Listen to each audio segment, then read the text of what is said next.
आपने कभी मौत का सामना किया है? खुदा न करे आपके साथ ऐसा कुछ हो, लेकिन मैंने किया है।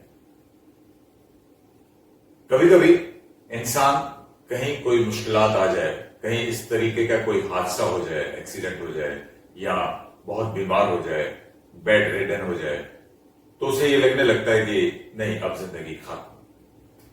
इस सिलसिले में मैं अपना एक तजुर्बा आपके साथ शेयर करना चाहूंगा। हो सकता है कि आपके कुछ काम आ सके, या कभी किसी को एनकरेज करना हो, या कभी किसी को मोटिवेट करना हो, तो आप इसका बयान कर सकते हैं, जिक्र कर सकते हैं।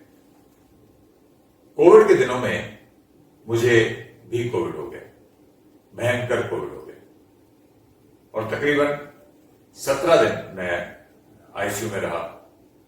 और उन दिनों में आप जानते हैं कि किसी से बातचीत तो करने नहीं देते थे, तो डॉक्टर आते थे, डॉक्टर्स का भी चेहरा जो है ढका हुआ होता था, वो भी बहुत ज्यादा एक दूसरे से मेल मिलाप नहीं रखते थे, तो इंसान अकेला ही लेटा रहता था। तो मैं भी आईसीयू में चुप करके अकेला लेटा रहता था, 2-4 दिन तक ऐसा रहा। लेकिन उसके बाद मैंने सोचा कि ये जो जंग है, ये मुझे खुद लड़नी है, अकेले लड़नी है, क्योंकि मैंने देखा कि इन 3 दिनों के दौरान रोज एक मौत तो होती थी। एक मौत मेरे आंखों के सामने, एक मरीज चिल्ला रहा है, चीख रहा है, और उसके बाद वो मर जाता है।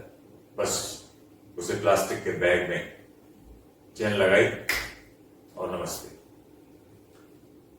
लेकिन मैंने कुछ सोचा, और शायद सोचने के बाद कुछ ईश्वर की, अल्लाह की, खुदा की भी एक ऐसी मर्जी थी, या उन्होंने मुझे हिम्मत दी कि मैंने सोचना ही बंद कर दिया कि रोज एक मौत हो रही है, आज इसकी मौत हुई, आज उसकी मौत हुई, कल को मैं भी चला जाऊंगा।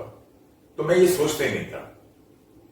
उसके बदले मैंने क्या किया, मैंने कुछ एनजीओ के नंबर ढूंढे, कुछ अपने बेटे को घर में बोला कि आप एनजीओ के नंबर ढूंढिए, मुझे दीजिए, या आप बात कीजिए। तो उन्होंने भी बात की, और मैंने ये तय किया कि मैं अगर ठीक हो जाता हूं, अगर भी मैंने नहीं लगाया, मैंने ये कहा कि मैं ठीक हो जाऊंगा तो एनजीओ चलाऊंगा। जहां तक हो सकेगा मैं जरूरतमंदों की मदद करूंगा, किसी भी तरीके की मदद। और ये चीज जो है मुझे व्यस्त रखती थी, बिजी रखती थी। उसके बाद मैं सारा दिन जो है कभी कार्टून देखता रहता था, और कपिल शर्मा के शोज देखता था, खूब देखता था कपिल शर्मा के शोज। दिन में 2-2.5 घंटे तो इधर उधर से क्लिप्स निकाल कर मैं देखता था। तो एक तो इस मौके पर मैं कपिल शर्मा का भी धन्यवाद करना चाहूंगा कि उस वक्त मुझे जिस चीज की, जिस डोज की जरूरत थी, वो मुझे वहां से मिला। इस दौरान 5वें-6वें दिन एक बार घर में खबर चली गई, जो मुझे बाद में पता चली। डॉक्टर्स ने घर में ये कह दिया कि जगदीश जी अब बस 2 घंटे के मेहमान हैं, 2 घंटे से ज्यादा नहीं जिंदा रह पाएंगे। वो कंडीशन खराब थी। खैर, ऑक्सीजन देते रहे, लो हो गया, या दवाइयां देते रहे, मैं खाता गया और कुछ स्वस्थ हुआ। फिर मुझे जो है जनरल वार्ड में शिफ्ट कर दिया गया। जनरल वार्ड में फिर मेरी तबीयत खराब हो गई। जनरल वार्ड से आईसीयू में लाने के बीच में एक जो बड़ी घटना हुई, बहुत लंबी घटना थी। बहुत सारी चीजें जो है ऐसी नहीं मिल रही थी जो मुझे आईसीयू तक पहुंचा सके, जिस दौरान तकरीबन वो जो है 40-45 मिनट लग गए, और ऑक्सीजन लेवल कम होता जा रहा है, कम होता जा रहा है, कम होता जा रहा है। बड़ी मशीन मंगवानी है, बड़ी मशीन नहीं मिल रही, तमाम किस्म की वो परेशानी आई। डॉक्टर्स ने मुझे कहा कि आप हिम्मत रखिए, और आप वो जो मशीन होती है जिसमें वो आता है कि कितना ऑक्सीजन लेवल है, कंप्यूटर पे आप नजर मत रखिए। ठीक है, मैं पहुंचा वहां पे, तो मैं डॉक्टर्स को डिक्टेट कर रहा था, मैं उनको कह रहा था ऐसे करो, ऐसे करो, ऐसे करो, तो जल्दी करो, टाइम नहीं है, इस तरीके की बातें। तो एक बार डॉक्टर ने मुझे बाद में ये कहा कि आप घबरा बड़ी जल्दी जाते हैं। तो मैंने कहा मैं घबरा रहा था, या 12 डॉक्टर मेरे को घेर के खड़े हुए थे उस वक्त, और 12 के 12 डॉक्टरों के आंखों में मुझे अपनी मौत नजर आ रही थी। आप लोग घबरा रहे थे, मैं नहीं घबरा रहा था। इसलिए मैं कह रहा था कि आप ऐसा कीजिए, वैसा कीजिए, थोड़ा क्विक कीजिए काम। बहुत सारी चीजें ऐसी हैं जो मुझे वक्त पर नहीं मिल पा रही, तो हो सकता है वो जानलेवा हो, लेकिन घबराहट आपके आंखों में नजर आ रही थी मुझे, मौत आपके आंखों में मुझे नजर आ रही थी। और बाद में पता चला कि दूसरी बार ये घर में इतला दे दी गई थी कि जगदीश जी बस 10-15 मिनट या आधा घंटा 1 घंटा और जी पाएंगे। मैंने हिम्मत नहीं हारी थी, मैं लड़ता रहा, जंग लड़ता रहा, और ये सोच के भी नहीं कि मैं जंग लड़ रहा हूं, बस मैंने कहा देखी जाएगी। उन दिनों में मैं जब देखता था कि सामने बैठा हुआ एक इंसान चल रहा है तो मैं बड़ा हैरान होता था कि यार ये इंसान चल पा रहा है, मैं कब चलूंगा। सामने वाला इंसान एक अलग बेड पे दूर कहीं ठीक ठाक नजर आ रहा है, खड़ा हो रहा है, बातचीत कर रहा है, हंस खेल रहा है, तो मैं कब बातचीत करूंगा। बातचीत मैं भी करता था फोन पे 2-2 ढाई घंटे, और हंस खेल के भी बात करता था, लेकिन एक करवट लेना भी मुश्किल होता था। करवट ली और अगर बातचीत की तो सांस उखड़ने लगती थी, तो बस यूं सीधे लेटे लेटे मैं बातचीत करता था। बातचीत करने में इतना परेशान मैं नहीं होता था, या परेशान नहीं करती थी वो चीज, लेकिन फिर भी थकान तब भी बातचीत करते हुए भी हो जाती थी। डॉक्टर लोग भी बड़े हैरान होते थे कि ये क्या शख्स है जो मौत के कगार से 2 बार उठ के भी आया और उसके बाद भी बातचीत करता है, एनजीओ के बारे में बात करता है, थोड़ा बहुत हंस भी लेता है, स्माइल कर लेता है, हमें तक नहीं करता। कभी ये नहीं कहा कि मुझे उल्टी आ रही है, मुझे परेशानी हो रही है, मेरा सिर दर्द हो रहा है, या किसी तरीके की और परेशानी कैसे करनी। तो doctor they must be happy कि ठीक है, ये मुझे हमें परेशान नहीं करता।